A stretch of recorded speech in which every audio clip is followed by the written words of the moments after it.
నమస్తే, this is Sourya. Welcome to our channel. ఈ రోజు మనతో పాటు సీనియర్ జర్నలిస్ట్ దాము బాలాజీ గారు ఉన్నారు. వారితో మాట్లాడతాం. నమస్తే సార్. నమస్తే సార్, దివ్యల మాధురి గారు ఆవిడ కూడా ఈ శివాజీ గారి ఇష్యూకి సంబంధించి ఏదైతే ఆడవాళ్ళ దీని మీద వచ్చిందో అనసూయ రియాక్ట్ అవ్వడం పైన ఆవిడ రియాక్ట్ అయ్యారు. సో నీకు ఇష్టం వచ్చినట్లు నువ్వు కొన్ని పదాలు వాడారు, ఆవిడ గట్టిగా ఏదో స్ట్రాంగ్ డోస్ ఇచ్చినట్లుగా. ఏంటి సార్ దాని వెనుక అసలు ఆవిడ కూడా ఆన్ స్క్రీన్ ఎందుకు రావాల్సి వచ్చింది? మామూలుగా దివ్యల మాధురి కానీ దువ్వాడ శ్రీనివాస్ కానీ ఈ మధ్యకాలంలో మీడియాలో బలంగా ఉన్నారు. అంటే వాళ్ళు రెండు రకాల ప్రయోజనాలు వాళ్ళకు ఉన్నాయి. ఒకటి వ్యాపారం, ఒకటి రాజకీయాలు. సో వాళ్ళు ఆల్రెడీ ఒకలా సిల్క్స్ అని ఇక్కడ ఒక బట్టల షాప్ ఓపెన్ చేశారు. సో అది జరగాలంటే వీళ్ళు ఎప్పుడు లైమ్ లైట్లో ఉండాలి, కాబట్టి అది హెల్ప్ అవుతుంది. రెండోది టెక్కలిలో ఈసారి మళ్ళీ ఆయన పోటీ చేయదలుచుకున్నాడు, రాజకీయాల్లో ఉండదలుచుకున్నాడు, కాబట్టి అది కూడా అవసరం. సో మామూలుగా సోషల్ మీడియాలో లేకపోతే మెయిన్ స్ట్రీమ్ మీడియాలో యాక్టివ్గా ఉండడం కోసం ప్రతి వివాదంలో కొంతమంది తలదూరుస్తూ ఉంటారు. వాళ్ళకి సంబంధం ఉన్నా లేకపోయినా మీడియా వాళ్ళు కూడా ఎవరో ఒకరు మాట్లాడే వాళ్ళు కావాలి కాబట్టి పిలుస్తూ ఉంటారు. ఇలాగా ఇది జరుగుతూ ఉంటుంది. ఇది ఏంటంటే మ్యూచువల్ బెనిఫిట్ అనమాట. మీడియాకి వాళ్ళు కావాలి, వాళ్ళకి మీడియా కావాలి, కాబట్టి అది జరుగుతూ ఉంటుంది. ఇందువల్ల దీంట్లో ఏమవుతుందంటే ఇలాంటి వివాదాలు వచ్చినప్పుడు ఏదో ఒక వైపు తీసుకుంటారు. మామూలుగా అటా ఇటా అనేది తేల్చుకోమంటారు కదా, అంటే బ్యాలెన్స్గా రెండు వైపులా కూడా బ్యాలెన్స్గా మాట్లాడడం అనేది తగ్గిపోయి అటా ఇటా అంటే జనం ఏది చూస్తుంటే అటువైపు ఎక్కువ మాట్లాడడం మొదలు పెడతారు. మామూలుగా బిగినింగ్లో శివాజీకి వ్యతిరేకత బలంగా వచ్చింది. అయితే శివాజీ ముందే ప్లాన్ ఏంటంటే మనం మాట్లాడేసి తర్వాత సారీ చెప్దాం అనుకున్నాడు. అదే ప్లాన్ని అమలు చేశాడు. తర్వాత రెండు పదాలు మాత్రం తప్పు, మిగతాంతా నేను కరెక్ట్గానే మాట్లాడాను, నా అభిప్రాయం అదని చెప్పాడు. అది కూడా మహిళల్ని సేవ్ చేయడం కోసమే నేను చెప్తున్నాను, మీరు అన్యాయంగా బాధపడతారని నేను చెప్తున్నాను, మీరు బట్టలకు పుల్లిగా కప్పుకోబోతే సమస్యలు ఉండవు కదా అని నేను చెప్పాను అన్నట్టుగా ఆయన తెలివి ప్రదర్శించి దాన్ని సపోర్ట్ చేసుకోవడానికి ట్రై చేశాడు. ఎప్పుడైతే శివాజీ క్షమాపణ చెప్పి చేశాడో కొంత సాఫ్ట్ కార్నర్ శివాజీ మీద వచ్చింది. రెండవది శివాజీకి వ్యతిరేకంగా ఫస్ట్ స్పందించింది చిన్మయి శ్రీపాద సింగర్, దాని తర్వాత అనసూయ. వీళ్ళిద్దరు ఎప్పుడైతే రంగంలోకి వచ్చారో చాలామంది స్పందించారు, కానీ అది పక్కకి వెళ్ళిపోయి వీళ్ళిద్దరిది బయటకు వచ్చింది. ఎందుకంటే వీళ్ళిద్దరూ ఆల్రెడీ వివాదాల్లో ఉంటారు, వీళ్ళిద్దరికి వ్యతిరేకత బలంగా ఉంటుంది సమాజంలో. ముఖ్యంగా ఇక్కడ తీసుకుంటే అనసూయ, ఎందుకంటే అనసూయ మీడియా కూడా అనసూయ పట్ల వ్యతిరేకత ఉంటుంది. ఎందుకంటే చాలా వీడియోలను తీయించడం, పోస్టులకు వ్యతిరేకంగా ఫోన్లు చేయడం, కేసులు పెడతాం, ఇవన్నీ అనసూయ చేస్తుంది. మీడియాకి ఏంటంటే కోపం ఉంటుంది. ఇప్పుడు మన వీడియోలు తీయమంటే మనకు కోపం ఉంటుంది, ఆ వీడియోలు తీయడం వల్ల మనకు లాస్ వస్తుంది. కాబట్టి సో సమయం వచ్చినప్పుడు అనసూయకి యాంటీగా వీళ్ళందరూ రంగంలో దిగి చేస్తారు. సో ఇప్పుడు వందల మంది వేల మంది పోస్టులు పెడితే అనసూయ తీయించలేదు కదా, ఎంతమందికైనా ఫోన్లు చేస్తుంది, ఎంతమంది తీస్తుంది. సో అనసూయ మాట్లాడిన దాంట్లో తప్పు లేదు. అంటే మేము ఎలా బట్టలు వేసుకోవాలని చెప్పడానికి నువ్వెవడు అనే దాంట్లో తప్పు లేదు. కానీ అనసూయ బట్టల మీద ఆల్రెడీ చాలామందికి ఇది ఉంది. ముఖ్యంగా ఆమె పిల్లలతో కూడా వెళ్ళినప్పుడు బికినీ లాంటివి వేసుకొని వెళితే వెళ్ళొచ్చు, కానీ దాన్ని మళ్ళీ పోస్ట్ చేసి ఇది చేయడం, ఇదంతా జనాలకి పబ్లిసిటీ ఒక ఇది ఉంది. పబ్లిసిటీ కోసం ఏం చేస్తుంది, పిల్లల ముందు ఇలా చేయడం కరెక్టా, మన పిల్లలు కూడా ఎట్లా ఇన్ఫ్లుయెన్స్ అవుతారు అంటే. ఈ మధ్య సోషల్ మీడియాలో వచ్చేసినాక ఒక విచిత్రం ఇంకోటి చెప్పాలంటే, ఒక పక్క వస్తుంది, నాకు దాని మించి ఏం కాదు కదా బికినీలు, కానీ మన సమాజంలోనే హిపోక్రసీ బలంగా ఉంటుందండి. దేవాలయాల మీద బూత్ బొమ్మలు ఉంటాయి, లోపలేమో గుడికి పోయి నమస్కారం చేసుకుంటాం. అంటే మన కల్చర్లోనే ఒక రకమైన హిపోక్రసీ. ఎందుకంటే బ్రిటిష్ వాళ్ళు వచ్చే వరకు ఆ హిపోక్రసీ లేదు. బ్రిటిష్ వాళ్ళు వచ్చి మనకి హిపోక్రసీ అంటించిపోయారు. వాళ్ళు ఎందుకంటే వాళ్ళకి విక్టోరియన్ మొరాలిటీ అంటారు. వాళ్ళు మన దేవాలయాల మీద బూత్ బొమ్మలు చూసి షాక్ అయిపోయి చాలా దేవాలయాలు కప్పేశారు కూడా వాళ్ళు. అక్కడ నుంచి నీతి కథలు అనే అంతకుముందు మనకి నీతి కథలు అనే కాన్సెప్ట్ లేదు. మనకి నీతి అంటే అర్థం ఏంటంటే డైలీ లైఫ్లో ఎలా బతకాలనేదే మన నీతి చెప్పేది.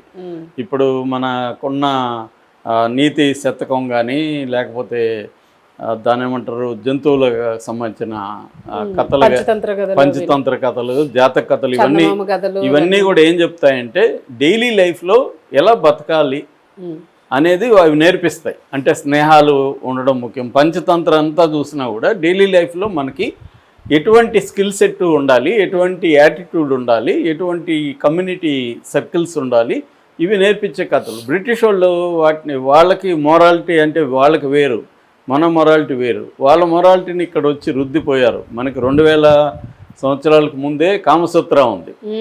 సో కాబట్టి మన సమాజంలో ఒకప్పుడు అనేది బహిరంగ చర్చించడం తప్పు కాదు.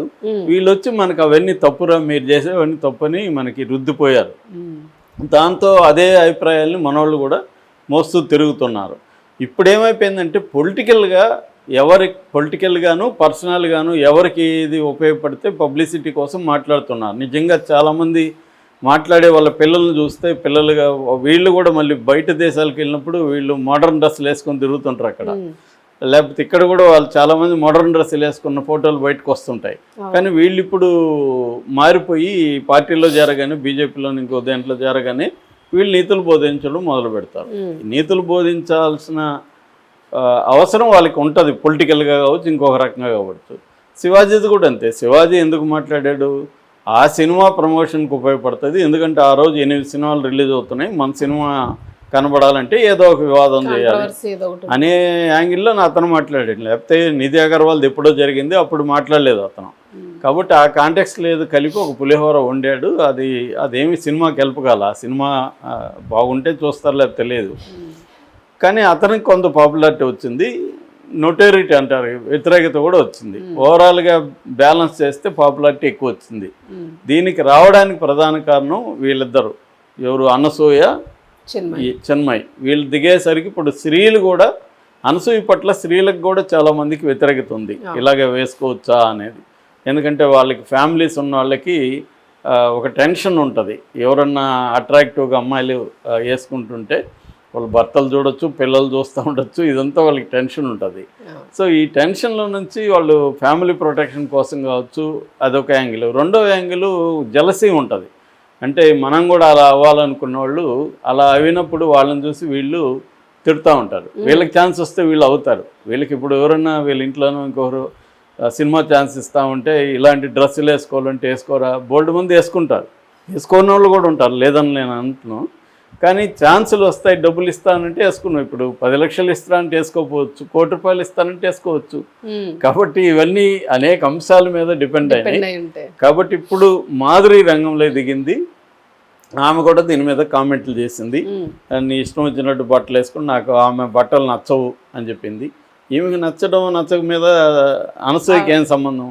అనసూయ ఇప్పుడు నా బట్టలు నచ్చవని ఎవడన్నా చెప్పాడు అనుకో, మాకు కూడా చెప్తుంటారు, మీ టీషర్ట్లు కాదు షర్ట్లు వేసుకోండి అని ఎవరో కామెంట్ పెట్టారు.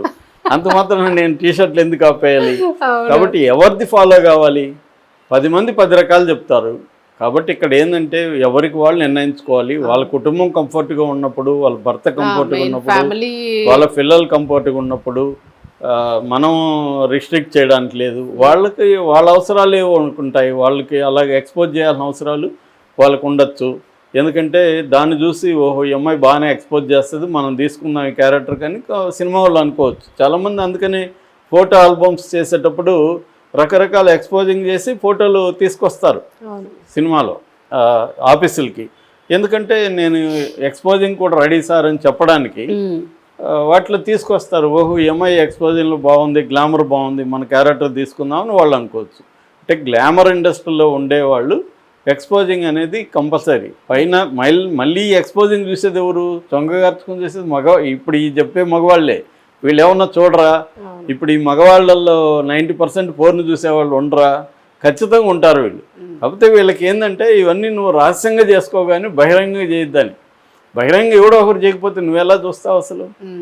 కాబట్టి ఇదంతా హిపోక్రసీకి సంబంధించిన అంశము. అట్లాగే పబ్లిసిటీ, దీని వెనకాల మార్కెట్, ఇవన్నీ ఉంటాయి. దీంట్లో ప్యూర్గా బట్టలు వేసుకోవాలా లేదా అనే చర్చ అనేది లేదు ఇక్కడ. అది అభిప్రాయం ఎవరి అభిప్రాయం, డ్రెస్ సెన్స్ వాళ్ళకి ఎలా బాగుందంటే అది అభిప్రాయం లేదు అనుకున్న చూపించారు. ఆడవాళ్ళందరూ చీరలే కట్టుకోండి అని చెప్పడంలో చెప్పే హక్కు అయితే ఎవరికైనా ఉందండి, చెప్పచ్చు. శివాజీ అయినా ఇంకొకరైనా. అది తప్పు శివాజీ అలా చెప్పడం కరెక్ట్ కాదని చెప్పే హక్కు కూడా ఉంటుంది ఇంతవరకే. కానీ దీంట్లో ఒకరిని కించపరిచి, ఇప్పుడు అనసూయని కించపరిచి వీళ్ళు ఆనందించేది ఏముంది? వీళ్ళ మాట వాళ్ళ ఇంట్లో వాళ్ళే వినరు. వాళ్ళ కూతురిందో వాళ్ళ భార్య విందో వాళ్ళే ధిక్కరిస్తూ ఉంటారు. చాలామంది ఏంటంటే స్త్రీలకి కూడా ఇబ్బంది, పెళ్ళి అవగానే వాళ్ళు చాలామంది మగవాళ్ళు ఇంక నువ్వు చీరలు కట్టుకో అంతవరకు వాళ్ళు జీన్స్లు వేసుకుంటారు, అన్నీ వేసుకుంటారు. కానీ ఇక్కడ ఇది అట్లాగే సుమంది కూడా ఒకటి పాపులర్ అవుతుంది. గుళ్ళోకి జీన్స్ వేసుకొని పోతున్నారు అమ్మాయిలే. అబ్బాయిలు వెళ్ళొచ్చా? అబ్బాయిలు కూడా జీన్స్ వేసుకొని వెళ్ళకూడదు కదా గుళ్ళో. ఆ గుళ్ళో అలో చేసినప్పుడు నువ్వెవడు చెప్పేదానికి? ఇప్పుడు తిరుమలలో అలో చేయరు. తిరుమలలో అందరూ పంచెలు చీరలు కట్టుకొని పోతారు, లేకపోతే ఫుల్ డ్రెస్సులు వేసుకొని పోతారు. అట్లా గుళ్ళో అలో చేసినప్పుడు జీన్స్ ప్యాంటు ఈయనకేం సంబంధం? అంటే ఏదో ఒక నోటిదోల జనాలకి బోధించాలి, సమాజాన్ని కంట్రోల్ చేయాలి, నీతులు చెప్పాలి. సోషల్ మీడియా వచ్చినాక ప్రతి ఒక్కరూ నీతులు చెప్తుంటారండి. ఎవడు పాలగాడు కానీ అదొక వాడికి ఒక దోల అనమాట. సో ఆ విధంగా ఇప్పుడు మాధురి మీదనే అనేక ట్రోల్స్ ఉన్నాయి. ఆమె ప్రవర్తన మీద, ఆమె ఆల్రెడీ పెళ్ళైన అతనితో తిరుగుతున్న వాళ్ళే ట్రోల్ వస్తూ ఉన్నాయి. ఇప్పుడు ఆమెకి ఛాన్స్ దొరికి ఆమె ఇంకొకరిని ట్రోల్ చేస్తుంది, ఆమె ఇంకొకరిని విమర్శిస్తుంది. కాబట్టి మరి ఈమె ఎలాగైతే ఒక స్ట్రాంగ్ ఉమెన్గా నిలబడిందో, అనసూయ కూడా ఒక తన పద్ధతిలో తను నిలబడింది. నచ్చకపోతే నువ్వు నీ పద్ధతిలో నువ్వు ఎక్స్ప్రెస్ చేయొచ్చు, తప్పు లేదు. కానీ దానివల్ల అనసూయకు వచ్చేది పోయేదేమీ లేదు. Thank you sir.